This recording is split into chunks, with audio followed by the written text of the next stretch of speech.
আসসালামু আলাইকুম প্রিয় দর্শক, অন্য মঞ্চের আলোচনায় আপনাদের সকলকে আমন্ত্রণ জানাচ্ছি। বাংলাদেশের সাবেক প্রধানমন্ত্রী শেখ হাসিনা দিল্লিতে আছেন ১ বছর ১১ মাস হতে চলল। এরই মধ্যে তিনি একাধিকবার সাক্ষাৎকারে বলেছিলেন তিনি শিগগিরই বাংলাদেশে ফিরবেন। কখনো কখনো বলেছেন মাথা উঁচু করে ফিরবেন, কিন্তু প্রায় ২ বছর পর তিনি প্রথমবারের মতো নিজেই নিজের দেশে ফেরার সময়সীমা উল্লেখ করেছেন।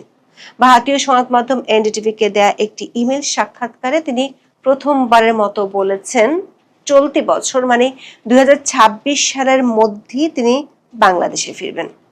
এনডিটিভি বলছে, ফাঁসির রায় আর দলের কার্যক্রমের উপর নিষেধাজ্ঞা থাকা সত্ত্বেও শেখ হাসিনা মার্কিন জেনারেল ডগলাস ম্যাকআর্থারের মতোই অবিচল। দর্শক, শেখ হাসিনা যখনই দেশে ফেরার কথা বলেছেন তখন রাজনৈতিক মহলে প্রশ্ন উঠেছে মৃত্যুদণ্ড সহ তার বিরুদ্ধে শয়ে শয়ে মামলা থাকা, বাংলাদেশ সরকার নির্বাহী আদেশে দলের কার্যক্রম নিষিদ্ধ থাকা, এসবের মধ্যে কিভাবে সম্ভব তার দেশে ফেরা, বিশেষ করে যদি বর্তমান ক্ষমতাসীন বিএনপি সরকার না চায়। এমন পরিস্থিতিতে শেখ হাসিনা যেভাবে টাইম ফ্রেম ঘোষণা করলেন তার আগে রাজনৈতিক পরিসরে গুঞ্জন চলছিল, তাহলে কি তলে তলে কোনো গোপন সমঝোতা হয়েছে? সেটিও এনডিটিভিকে দেয়া সাক্ষাৎকারে বাংলাদেশের সাবেক প্রধানমন্ত্রী একেবারেই উড়িয়ে দিয়েছেন।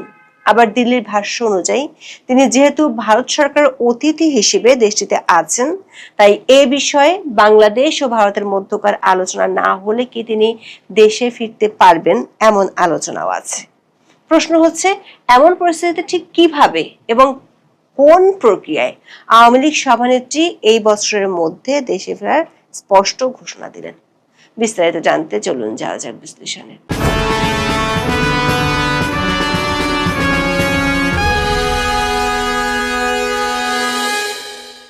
বাংলাদেশের বিরোধী পক্ষ প্রায় দাবি করে দেশটির সাবেক প্রধানমন্ত্রী শেখ হাসিনা ও তার দল আওয়ামী লীগের রাজনীতি শেষ হয়ে গেছে।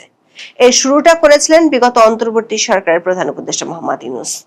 তবে শেষ পর্যন্ত শেখ হাসিনা ও আওয়ামী লীগকে নির্বাচন থেকে দূরে রাখতে নির্বাহী আদেশে দলটির কার্যক্রম নিষিদ্ধ করতে হয়েছিল। একদিকে কার্যক্রমের উপর নিষেধাজ্ঞা, অন্যদিকে দলটির দেশে থাকা নেতা কর্মীদের উপর দমন পীড়নের মধ্যেও দলটির নেতারা প্রায় মিছিল পোস্টারিং করে যাচ্ছে। সবশেষ দলটির গত ২৩শে জুন প্রতিষ্ঠা বার্ষিকীর কর্মসূচি ঠেকাতে বর্তমান বিএনপি সরকারকে ব্যারাকে ফেরত পাঠানো সেনাবাহিনীকে আবারও মাঠে আনতে হয়েছে। রাজনৈতিক মহলে অনেকের মত হলো আওয়ামী লীগের ফেরার চেয়ে শেখ হাসিনা ফেরা অনেক বেশি কঠিন, কারণ তার বিরুদ্ধে ইতিমধ্যে বাংলাদেশের আন্তর্জাতিক অপরাধ ট্রাইব্যুনালে ফাঁসির রায় হয়েছে। মোটা দাগে ৬০০-র বেশি মামলা তার বিরুদ্ধে দায়ের হয়েছে। তা সত্ত্বেও গত মে মাসের মাঝামাঝি সময় থেকে আওয়ামী লীগ সভানেত্রী শেখ হাসিনার দেশে ফেরার আলোচনাটা গণমাধ্যম থেকে শুরু করে সামাজিক মাধ্যমে বেশ সরব হয়ে ওঠে। গত ১৯শে মে ৩টি ভারতীয় সংবাদ মাধ্যমে শেখ হাসিনার ইমেল সাক্ষাৎকার ছাপা হয়। ওই সাক্ষাৎকারগুলোতে দাবি করেছিলেন তিনি এবং তার দল আওয়ামী লীগ আরো সংগঠিত হয়ে শক্তিশালী হয়ে যে ফিরবে তার জন্য নীরবে প্রস্তুতি চলছে। তবে কবে নাগাদ ফিরবেন কিংবা কতদিনের মধ্যে দেশে যাবেন সে বিষয়ে বিস্তারিত কিছু বলেননি, বরং এরপর দ্য ওয়ালকে দেয়া এক সাক্ষাৎকারে বলেছিলেন সময় বা দিনক্ষণ কোনো বিষয় নাই। এমনকি আওয়ামী লীগ ওর অঙ্গ সংগঠনের যেসব নেতা এতদিন তার সাথে দেখা করতে দিল্লিতে গিয়েছেন তাদেরকেও তিনি মৌখিকভাবে বলেছিলেন তিনি দেশে ফিরবেন এবং সেটা শিগগিরই ফিরবেন। এই প্রথমবারের মতো শেখ হাসিনাকে নিয়ে সংবাদ মাধ্যমের শিরোনাম হলো তিনি বলছেন এই বছরই দেশে ফিরবেন। ২৮শে জুন ভারতীয় সংবাদ মাধ্যম এনডিটিভিতে তার একটি ইমেল সাক্ষাৎকার প্রকাশিত হয়, যার শিরোনাম হলো I will return to my country this year, Sheikh Hasina exclusive. এর অর্থ দাঁড়াচ্ছে তিনি এ বছরের মধ্যে দেশে ফেরার কথা বলেছেন। ভারতীয় সংবাদ মাধ্যম দ্য হিন্দুস্তান টাইমস এনডিটিভির এই সাক্ষাৎকারের বরাত দিয়ে বলেছে, প্রায় ২ বছর পর বাংলাদেশের সাবেক প্রধানমন্ত্রী শেখ হাসিনা দেশে ফেরার জন্য অবাধ্য সুরে বলেন তিনি এ বছর ফিরে যাবেন। আর দ্য উইকের খবরে বলা হয়েছে শেখ হাসিনা এই বছরের মধ্যে দেশে ফেরার পরিকল্পনা করেছেন। রাজনৈতিক বিশ্লেষকরা মনে করেন গত মাস থেকে বাংলাদেশের শেখ হাসিনার দেশে ফেরার যে আলোচনা শুরু হয়েছিল তাতে এনডিটিভির এই সাক্ষাৎকারে এবং সেখানে একেবারে টাইম ফ্রেম ঘোষণা করার বিষয়টি নতুন মাত্রা যোগ করবে। কারণ 24 আগস্টে বাংলাদেশের রাজনৈতিক পট পরিবর্তনের পর শেখ হাসিনা এবং তার দল আওয়ামী লীগের জন্য যে ভয়াবহ পরিবেশ তৈরি হয়েছে সেটি অতীতের যে কোনো সময়ের চেয়ে ভয়ঙ্কর। এনজিবি বলছে মৃত্যুদণ্ডের মুখোমুখি হওয়া এবং বাংলাদেশে তার আওয়ামী লীগের কার্যক্রম নিষিদ্ধ করা সব মিলিয়ে বাংলাদেশের সাবেক প্রধানমন্ত্রীর জন্য পরিস্থিতি এর চেয়ে আর খারাপ হতে পারে না। রিপোর্টটিতে বলা হয়েছে এমন ভয়াবহ পরিস্থিতি সত্ত্বেও তিনি অবিচল আছেন, ঠিক আমেরিকান জেনারেল ডগলাস ম্যাকআর্থারের মতো। প্রশ্ন হলো, এনডিটিভি কেন শেখ হাসিনার পরিস্থিতি ও তার বক্তব্যকে মার্কিন জেনারেলের সাথে তুলনা করছে? জেনারেল ডগলাস ম্যাকআর্থার ছিলেন দ্বিতীয় বিশ্বযুদ্ধের অন্যতম প্রভাবশালী ও কিংবদন্তি তুল্য মার্কিন সেনাপতি। দ্বিতীয় বিশ্বযুদ্ধের সময় 1942 সালে জাপানি বাহিনীর তীব্র আক্রমণের মুখে ম্যাকআর্থার ফিলিপাইন থেকে পিছু হটতে বাধ্য হন। কিন্তু রণে ভঙ্গ দেওয়ার সময় তিনি বিশ্বখ্যাত একটি উক্তি করেছিলেন, বলেছিলেন আই শ্যাল রিটার্ন, মানে আমি ফিরে আসবই। ম্যাকআর্থার তার কথা রেখেছিলেন। দীর্ঘ 2 বছর পর 1944 সালে সমস্ত বাধা বিপত্তি পেরিয়ে তিনি বিশাল সৈন্যদল নিয়ে ফিলিপাইনে ফিরে আসেন এবং ফিলিপাইনকে জাপানিদের হাত থেকে মুক্ত করেন। চরম পরাজয়ের মুহূর্তেও ম্যাকআর্থারের এই ফিরে আসা এবং জয়ের প্রতি যে অবিচল আত্মবিশ্বাস ছিল সেটি থেকে বলা হয় ডগলাস ম্যাকআর্থারের মতো অবিচল। এতদিন শেখ হাসিনা যেভাবে বলেছিলেন মাথা উঁচু করে ফিরবেন, শিগগিরই দেশে ফিরবেন, এনডিটিভি বলছে শেখ হাসিনা এই বছরের মধ্যে ভারত থেকে বাংলাদেশে যাওয়ার কথা বলেছেন ইমেল সাক্ষাৎকারে। এনডিটিভির পক্ষ থেকে শেখ হাসিনার কাছে প্রথম প্রশ্ন ছিল, আপনার বিরুদ্ধে মৃত্যুদণ্ডের রায় আছে, এমন প্রেক্ষাপটে আপনার দেশে ফেরার এই ঘোষণা কতটা বাস্তবসম্মত? উত্তরে বাংলাদেশের সাবেক প্রধানমন্ত্রী বলেছেন, দেশে ফেরা তার ব্যক্তিগত উচ্চ আকাঙ্ক্ষার বিষয় নয়, বরং বাংলাদেশের মানুষের রাজনৈতিক অধিকার, গণতন্ত্র, আইনের শাসন ও মুক্তিযুদ্ধের চেতনা পুনঃপ্রতিষ্ঠার সঙ্গে জড়িত। শেখ হাসিনা দাবি করেন তার বিরুদ্ধে দেওয়ার রায় বিচার নয়, বরং রাজনৈতিক উদ্দেশ্য প্রণীত একটি প্রক্রিয়ার অংশ। তিনি বলেন, বিচার ব্যবস্থাকে রাজনৈতিক প্রতিশোধের হাতিয়ার হিসেবে ব্যবহার করা হচ্ছে। আওয়ামী লীগকে নেতৃত্ব শূন্য করার চেষ্টা চলছে। আওয়ামী লীগকে নেতৃত্বহীন করার জন্য বিচার বিভাগকে রাজনৈতিক প্রতিহিংসার হাতিয়ারে পরিণত করা হয়েছে।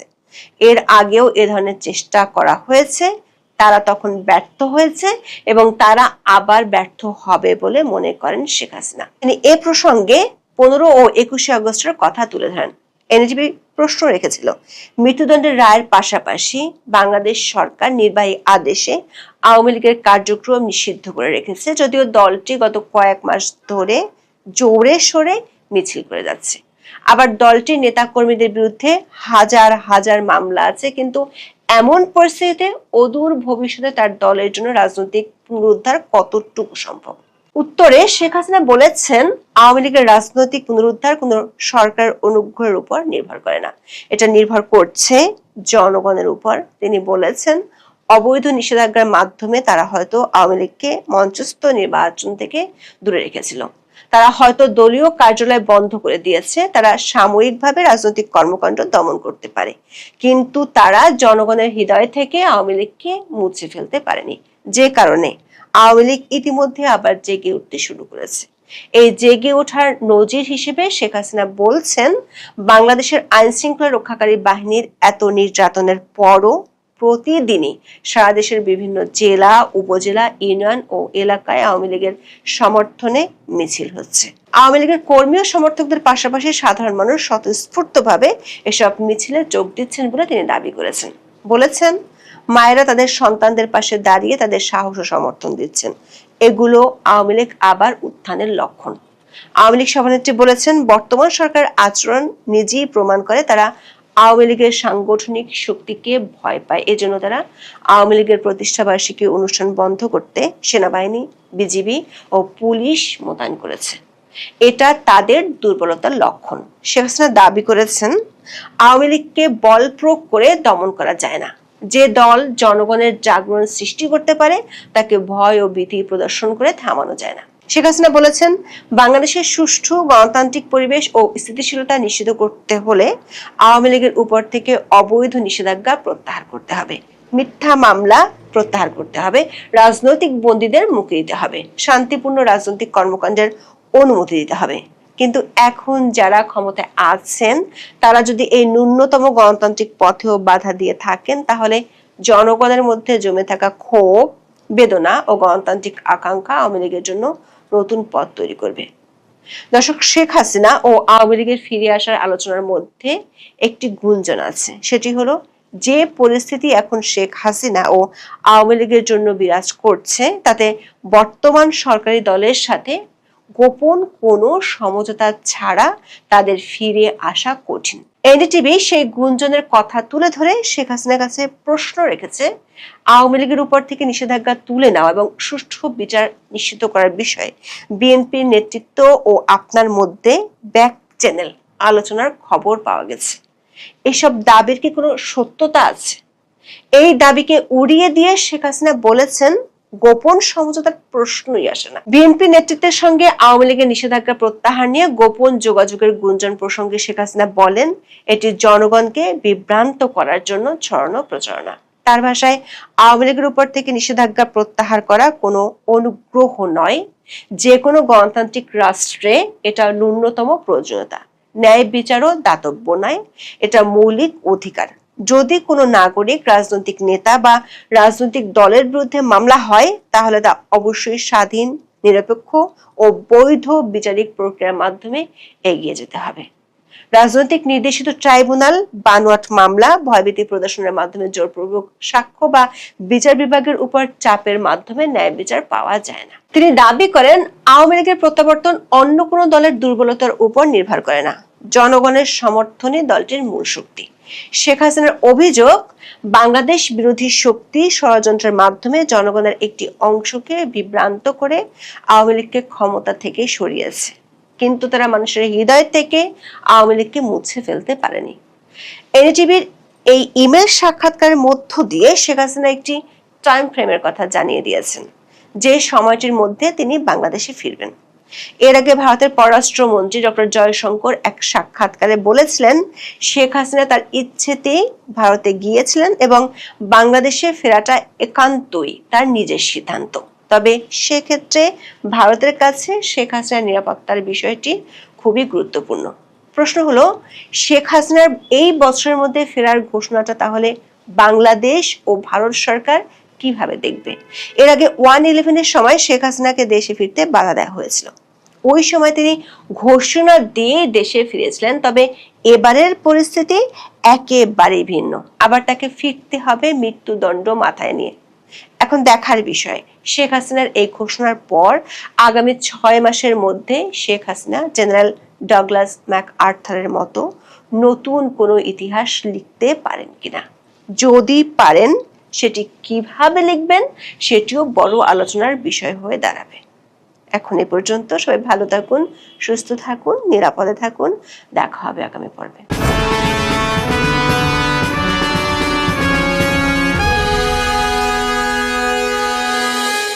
নমস্কার, ক্যালকাটা ডায়ালগস থেকে মনোজ দাসের প্রীতি ও শুভেচ্ছা নিন। আমেরিকার প্রেসিডেন্ট ডোনাল্ড ট্রাম্পকে অনেকে বলেন পাগল, বলেন বদমাশ, যুদ্ধবাজ ইত্যাদি আরো অনেক। ভালো উদাহরণ কিছু নেই, ভালো বিশেষণ তেমন কিছু নেই, কিন্তু তিনি যে একজন আদ্যন্ত ইতর বা অভদ্র মানুষ, এমন কথা আগে খুব একটা শোনা যায়নি, সেটা শোনা গেল এবার। দেখুন, ফ্রান্সের এভিয়ান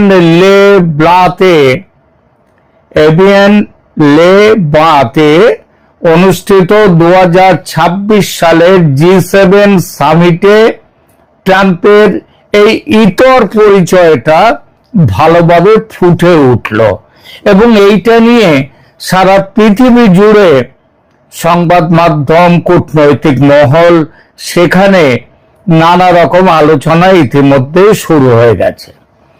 ইতালির প্রধানমন্ত্রী জর্জিয়া মেলোনির সম্পর্কে তিনি এমন একটা কথা বললেন যেটা একজন মহিলা প্রধানমন্ত্রী ছেড়ে দিন, একজন সাধারণ ভদ্র মহিলা সম্পর্কে বলার কথা কেউ ভাবতে পারেন না।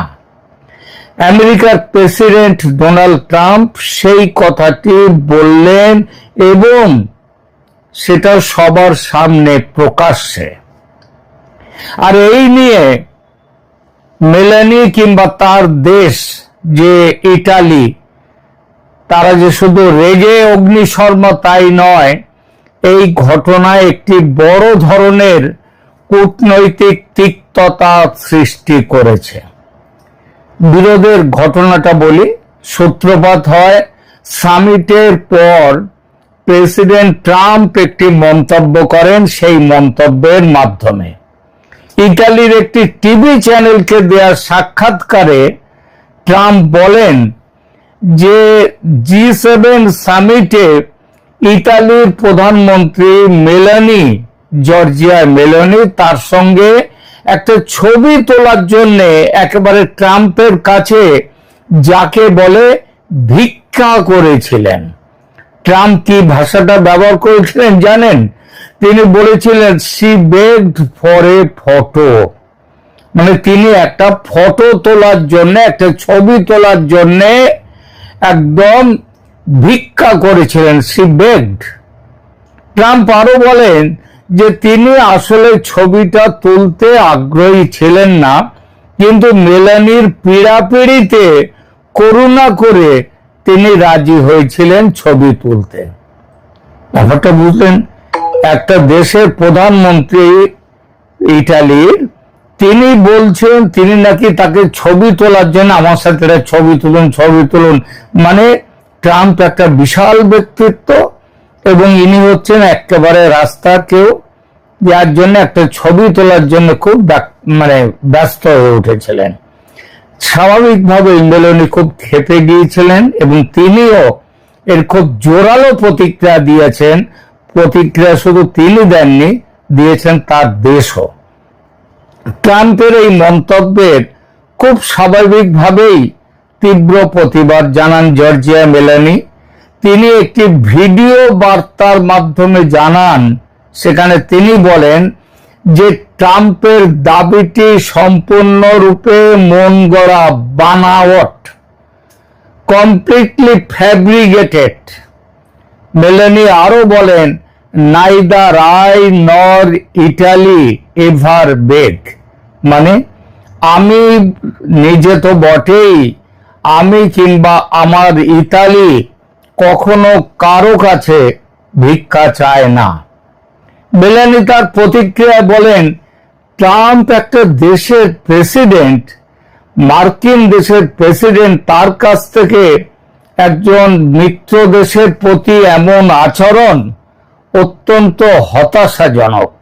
তিনি আরো যোগ করেন যে ট্রাম্প পশ্চিমা বিশ্বের শত্রুদের প্রতি যতটা নমনীয়, মিত্রদের প্রতি ততটাই রূঢ় আচরণ করছেন।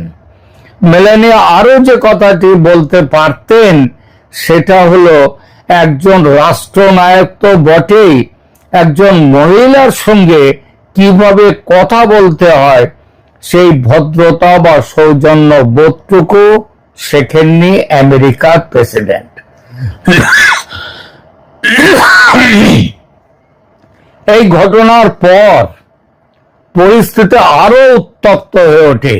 ইটালি জুড়ে এর প্রতিবাদে বিক্ষোভ শুরু পর্যন্ত হয়ে গেছে।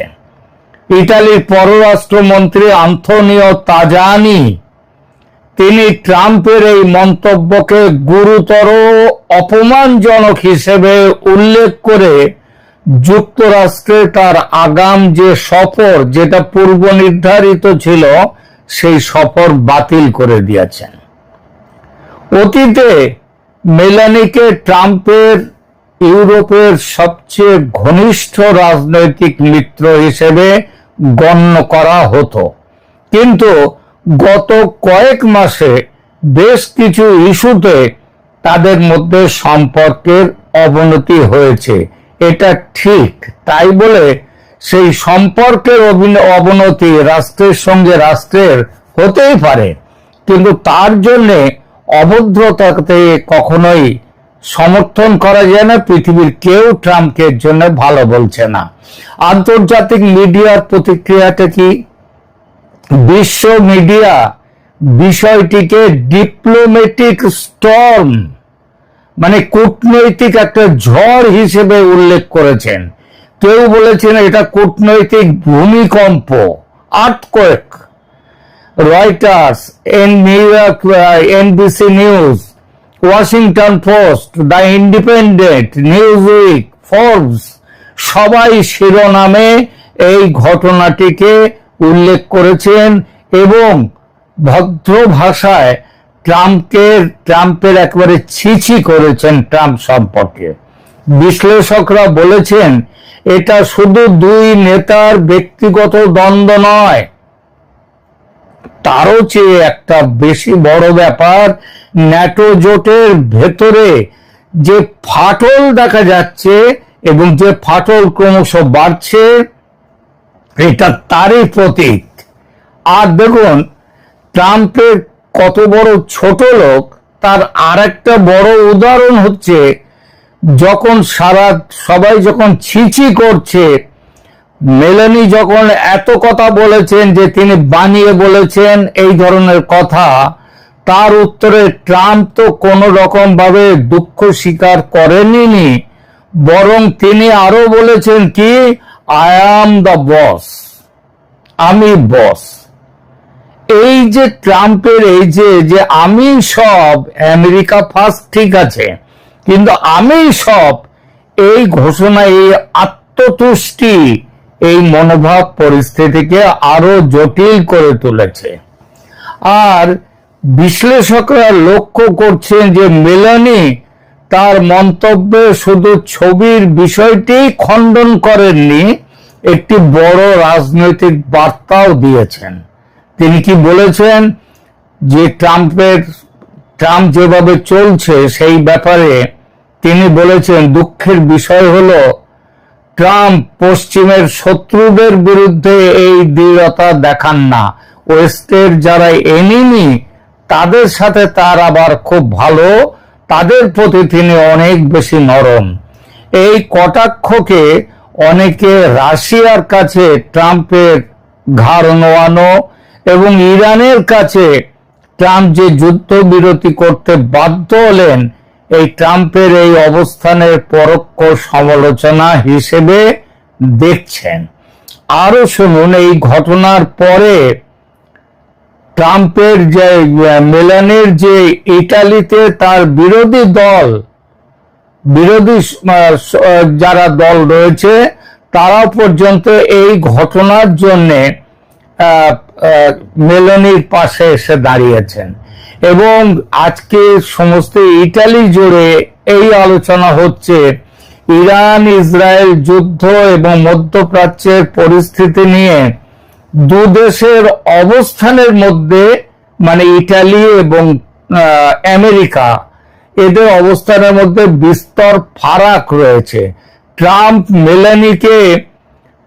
মেলানি কখনো এই যে ইরানের ব্যাপারে যেভাবে ট্রাম্প এগিয়েছিলেন ও যুদ্ধ যেভাবে শুরু করেছেন, তার পাশে ট্রাম্পকে তিনি সমর্থন করেননি। আর তার জন্য ট্রাম্প মেলানির যথেষ্ট সমালোচনা করেছেন। আরো কারণ আছে, শুধুমাত্র এই কারণ নয়, মেলানির সাথে এবং বিশেষ করে পশ্চিমের সাথে এবং ইটালির সাথে তো বটেই, আর একটা বড় কারণ হচ্ছে ট্রাম্পের বিরোধের যে সম্প্রতি পোপ লিও চতুর্দশ গাজায় যা আমেরিকা যা করছে, গাজার পরিস্থিতি নিয়ে মন্তব্য করেছিলেন তিনি। সেখানে যেভাবে গাজার মানুষদের উপরে যে অত্যাচার, যেভাবে তাদের উপরে নেমে এসেছে আঘাত, তাদের জীবন যেভাবে দুর্বিষহ হয়েছে, তার জন্যে পোপ স্বয়ং তার জন্যে ট্রাম্পকে সমালোচনা পর্যন্ত করেছেন, ট্রাম্পের গাজা নীতিকে। এই সমালোচনা করার পর ট্রাম্প তাকে দুর্বল বলে আক্রমণ করেছিলেন, বলেছিলেন যে পোপ তার নিজের কাজ ধর্মকর্ম নিয়ে থাকুন, রাজনীতি করতে আসার দরকার নেই। এবং আপনারা জানেন ইটালিতেই রয়েছে যে পোপের যে তার পোপ থাকেন সেটা ইটালির মধ্যে, এবং এর কড়া জবাব দিয়েছিলেন মেলানি, ইতালির প্রধানমন্ত্রী। তার জন্য ট্রাম্প খুব রেগে গিয়েছিলেন মেলানির ওপর। এরপরে ইতালির একটা বিমান ঘাঁটি ব্যবহারের অনুমতি চেয়েছিল মার্কিন প্রশাসন। ট্রাম্প বলেছিলেন যে যুদ্ধের জন্য, রাশিয়া ইত্যাদির সাথে লড়াইয়ের জন্য নয়, তিনি বলেছিলেন যে এরকম। এছাড়া ওই যে ইরানের সাথে এই মধ্যপ্রাচ্যের যুদ্ধের সময় ট্রাম্প চেয়েছিলেন যে ইতালির একটি বিমান ঘাঁটি, এই বিমান ঘাঁটির নাম হচ্ছে সিগনেলা এয়ারবেস, এটা ব্যবহার করার অনুমতি চেয়েছিলেন ট্রাম্প। ইতালি সরকার সেটা রাজি হয়নি। সুতরাং এর জন্য ট্রাম্পের একটা রাগ ছিল মেলানির ওপর এবং ইটালির ওপর। সংক্ষেপে G7 সামিটে এই ব্যক্তিগত মন্তব্যের জেরে ইতালি এবং আমেরিকার দীর্ঘদিনের রাজনৈতিক বন্ধুত্বে এক গভীর ফাটল তৈরি হয়েছে, যা আন্তর্জাতিক মহলে আলোচনার কেন্দ্রবিন্দুতে রয়েছে। আর এখানে আর একটা জিনিসও বলি যে তেজানি, তিনি যে ইটালির বিদেশ মন্ত্রী এবং সাথে সাথে তিনি আবার ইটালির উপপ্রধানমন্ত্রী আন্তোনিও তাজানি, তিনি 21 এবং 22 জুন মার্কিন সফর তার যাওয়ার কথা ছিল, সেটা তিনি বাতিল করে দিয়েছেন। এ খবর আগেই বলেছি। এক্সে পোস্ট করে তিনি আরো লিখেছেন যে ট্রাম্প যে মন্তব্য করেছেন মেলানি সম্পর্কে, এটা গুরুতর এবং অপমানজনক। এটা শুধু মেলানির অপমান নয়, এটা সমগ্র ইতালিকে অপমান করেছে।